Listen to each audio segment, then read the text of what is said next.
Hi guys, today we're going to react to a live performance of Black Survival by Gacharic Spin.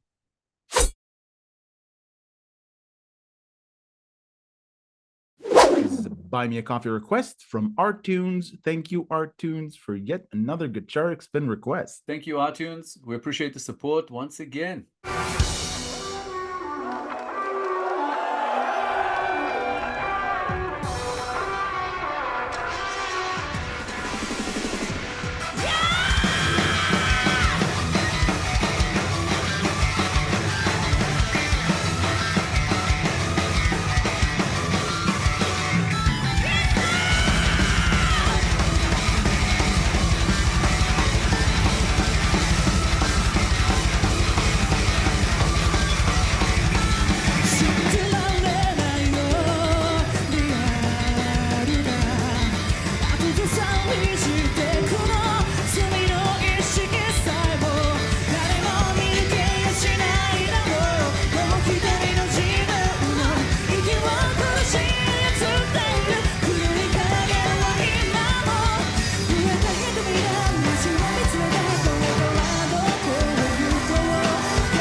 I used to say that they are a nuclear reactor of positive energy.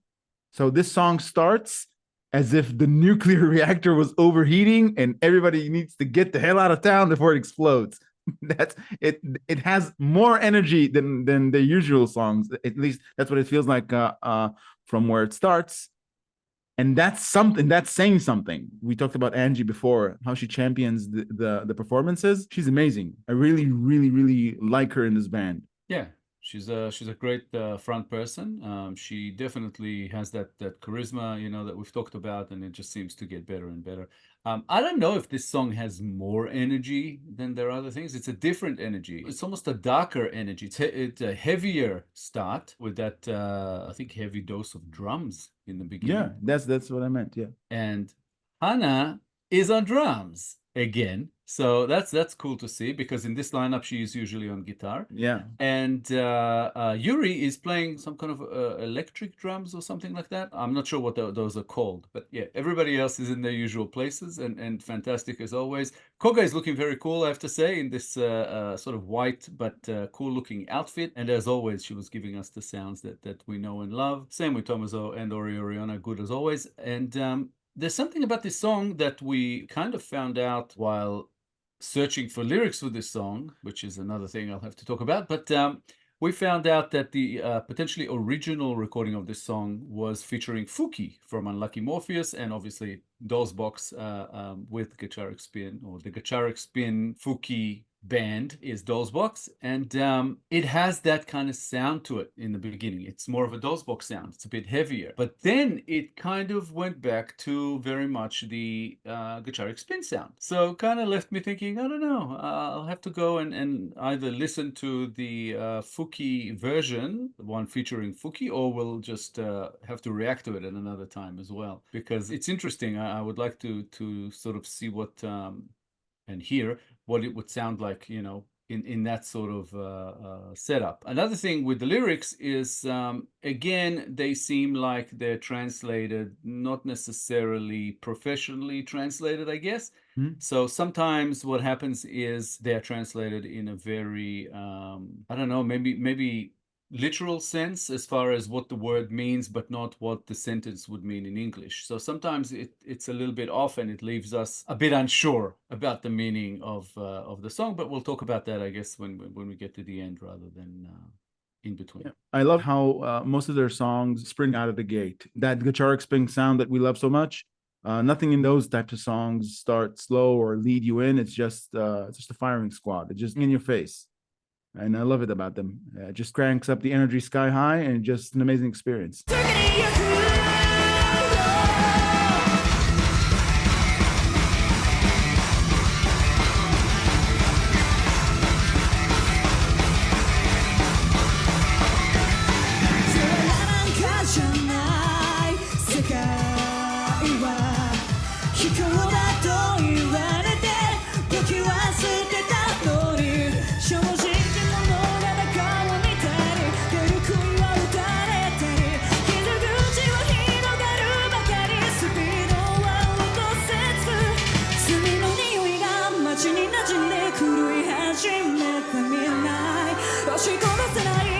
情たちがまた暴れ出す誰が逃げるんだろう希望のない明日を急がないと風からない終わりのないサバイバル悪魔のささやきは時に噂をぎゅっと掴んでもう離さない For you satellites you can do it So many people are crazy If you do it right for your boy candy You do the candy that's funny Let's go, let's go, let's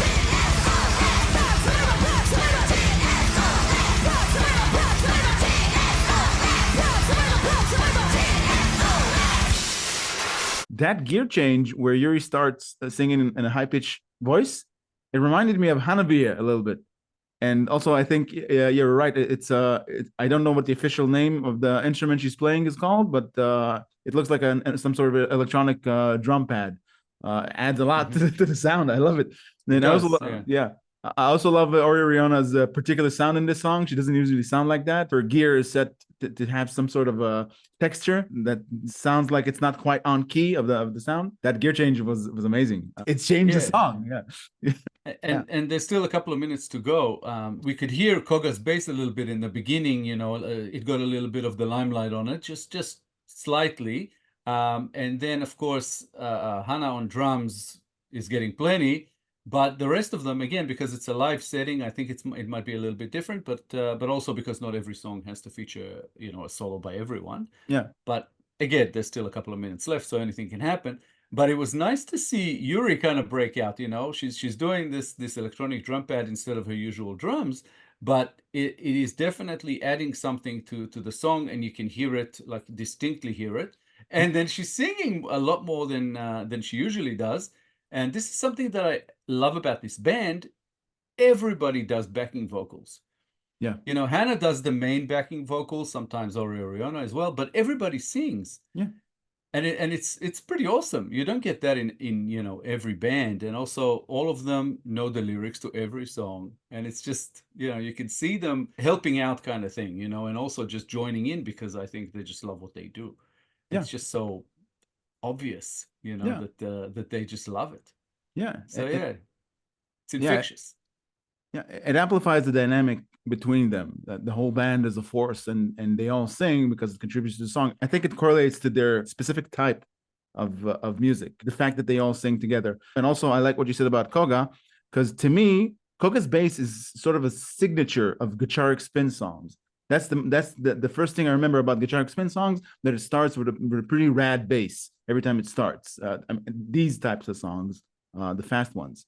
Love it. I'm not sure if it's because we heard Mindset first, and Mindset has, you know, it's very, very heavy on bass, you know, and it's still probably my favorite song of theirs. But yeah, I think I'm the same. I associate Koga with their, you know, sort of signature sound. Yeah. But you know, they're all fantastic. They all contribute. I'm still crushing on Hana. So yeah, it's just love Gacharic Spin. Yeah, my vitamin GS for the day. Yeah, mine too. It's so recognizable, Koga's bass, that when they change things a little bit, and her bass doesn't lead the entire song, or it's not prominent in the entire song, you can identify it as maybe a slightly different style than what they used to do, because you miss that bass at certain points. It's always there. It just doesn't always get center stage, but that's fair enough. And I also love the fact that their energy level, it doesn't let up. They don't let you rest. It's something that they do in most of their fast songs. We called them before a nuclear reactor. That's what makes me think about an endless source of energy. It just keeps you on the edge of your seat the whole time. That's what I love about them.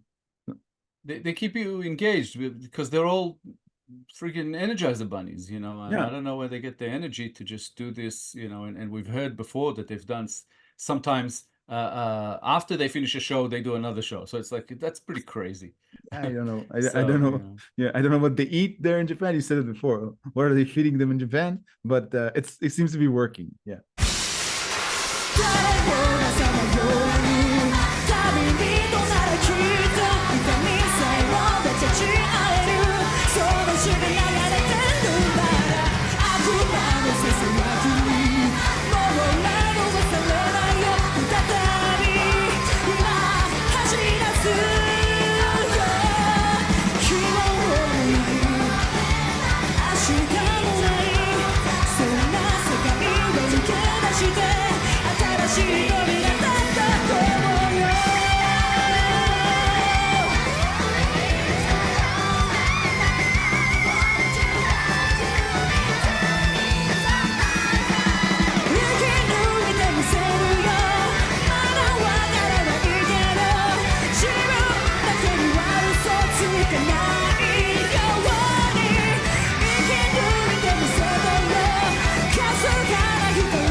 Angie looks so committed. It's mesmerizing and endearing at the same time.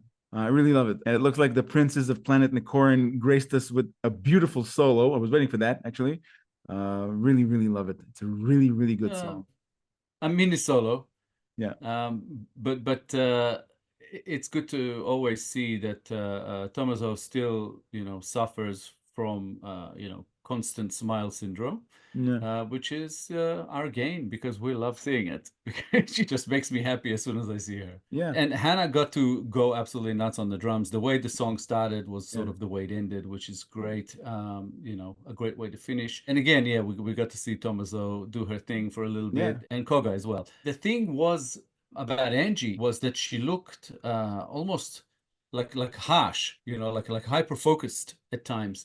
And I'm not sure if it's because of, the way she does her thing and part of her charisma and the way she, takes over the stage, or it might have also had something to do with the lyrics of this song that have a darkness to them, which is almost unusual for Gacharic Spin. Before we talk about that part in the song where they say GSOS, I assume that it's a combination between GS, Gacharic Spin, and SOS.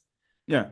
But I don't know. So if anybody at home knows, please drop us a note in the comments and let us know what that was about. As far as the lyrics, I couldn't sort of make heads or tails from it in the beginning when I read it. I just thought it was about like a lot of things in there. And then I thought, oh, this is pretty dark. And then at some point I thought, oh, maybe there's a positivity to it. And then I was like, I don't know. So it was a roller coaster even going through it. It seems to talk about a person's dark side, or the awareness of having a dark side and what happens in there. And then it goes to talk about a connection with somebody else who supposedly by saving them, you're saving yourself from that dark side and can, keep it under control. And then I wasn't sure again if that's what it's saying or not, but it seemed to have a positivity to it towards the end where it says that you can do it, you can control and overtake this dark side. And it brought something back from songs that we've done before where it had that line, which do you like, whip or candy? I can't remember exactly what song that was. I'm not sure even if it was Gacharic Spin, but somebody's used that before. Stick of the carrot. Yeah.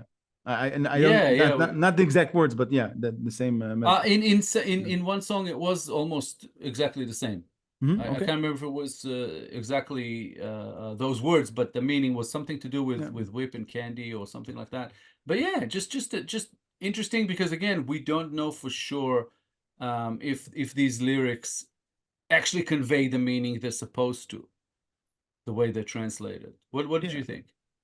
I got, generally speaking, taking into account the level of translation, I got from it a pondering of sorts on the subject of sin and how sinners are perceived as being rewarded. They get gratification, and the person who's talking about sin talks about how it's important to be relentless and to reject sin even at the price of suffering from it. As a life lesson, keep your morals strong, even if there's no reward at the end. They identify the damaging parts of sin. You call it the dark side, but I think that's what I got from it. Yeah, and again, we're really guessing here, and that's kind of the tough part because the lyrics don't quite leave us with a lot of confidence as to if this is actually what is meant, or is this just some kind of a literal translation that doesn't quite work in English. So we're not sure. So that makes it really tough. But to me it's interesting because it looks like we both got something very kind of different from it as well. So I would partially, attribute that to the fact that the lyrics are a little bit all over the place. But still a very, very cool song. Which I enjoyed. It has awesome energy, as usual, giving us our vitamin GS for the day. It's just you can't help but love this band. They're just so likable, There's something about the personalities that comes across and how much they love what they do. Always makes us love what they do, which is freaking awesome. So yeah, they're the perfect mood hackers. they know how to alter your state of mind. Yeah, and it's almost like an overdose because all we need is just a shot of Tomazo smiling and we're good. Yeah, Tomozo is the only one who can make the Joker say, "And I thought I had a perpetual smile." Like I said, yeah, she's always got that smile on her face. Awesome song. Thank you, iTunes. We appreciate the support and we love these requests. They keep us happy. So yeah, thanks again. Yeah, thanks, Artunes. We enjoyed reacting to yet another Gacharic Spin song very much. If you enjoyed this episode, guys, please be sure to like, subscribe, comment, and click the little bell icon so you'll get notified on all our future videos. If you have a request you'd like bumped up the line, please make it through Buy Me a Coffee. All contributions are, of course, very much appreciated. Thank you all for sticking with us. Thank you all for your time. You can play it in your head back and forth because it's so familiar, and that kind of spin on it was just beautiful. And there's something about the amplification by orchestra, I think in every song, but in this also, it just makes it better. It just makes it a lot richer. And it's a live performance. You tend to forgive certain off key and mishaps in live performances, but there was none here. It was perfectly performed. Thanks a lot, guys. We appreciate the support as always. Keep it coming. We'll be back in a couple of days with a new episode, and we hope to see you then. Thanks again, guys. Bye for now. Bye, guys.